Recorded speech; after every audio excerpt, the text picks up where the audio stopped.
Dari 10 pasien kategori pasien dalam pengawasan PDP 1 orang, diantaranya dinyatakan selesai karena meninggal dunia bukan karena corona, namun pasien punya riwayat penyakit jantung. Sedangkan 9 orang PDP masih dilakukan pengawasan oleh tim pencegahan COVID-19 dan 27 orang masih berstatus orang dalam pemantauan atau ODP. Dilaporkan juga untuk pasien positif corona sampai saat ini masih belum ada data masuk. Dijelaskan Kepala Bidang Komunikasi Publik Diskominfo Kabupaten Sukabumi Herdi Somantri, masyarakat luas harus tahu bagaimana ODP dan juga PDP. Bedanya ODP sendiri ketika seseorang pergi ke daerah orang yang terpapar corona, namun belum tentu terkena corona. Sedangkan PDP pasien teridentifikasi masih gejala belum positif orang tersebut terkena corona.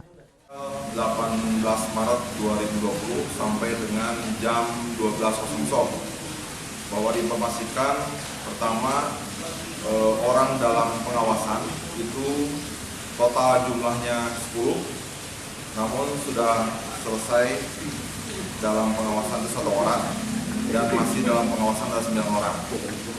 Selanjutnya pasien dalam pemantauan itu totalnya keseluruhan itu 46, namun selesai dalam pemantauan itu 19 orang dan masih dalam pemantauan itu 27 orang.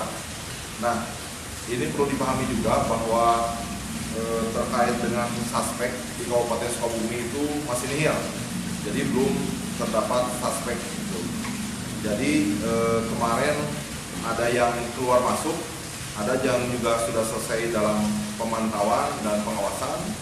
Jadi kami sampaikan informasinya seperti itu.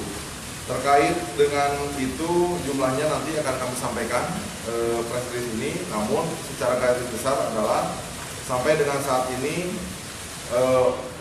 masih dalam pengawasan 9 orang dan masih dalam pemantauan 27 orang.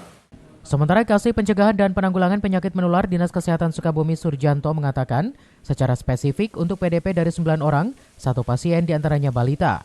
Ke-9 pasien dirawat di 3 rumah sakit, 6 dirawat di RSUD Sekarwangi, 2 orang di RSUD R. Syamsuddin SH, dan 1 orang dirawat di BMC Cicurug. Kalau kita review berdasarkan jenis kelamin, 6 laki-laki, kemudian perempuan 1 orang. Kemudian kalau kita review lagi berdasarkan status kewarganegaraan, 9 orang itu adalah WNI. Kemudian kalau kita lihat lagi berdasarkan usia, yang kurang dari 5 tahun itu 1 orang. Kemudian yang umurnya 20 sampai 29 itu 4 orang. Kemudian yang usia 30 sampai 39 itu 1 orang. Dan yang umurnya 50 sampai 59 itu 1 orang. Kemudian yang umurnya 70 sampai 79 adalah 2 orang. Dari Sukabumi, Muhammad Satiri melaporkan.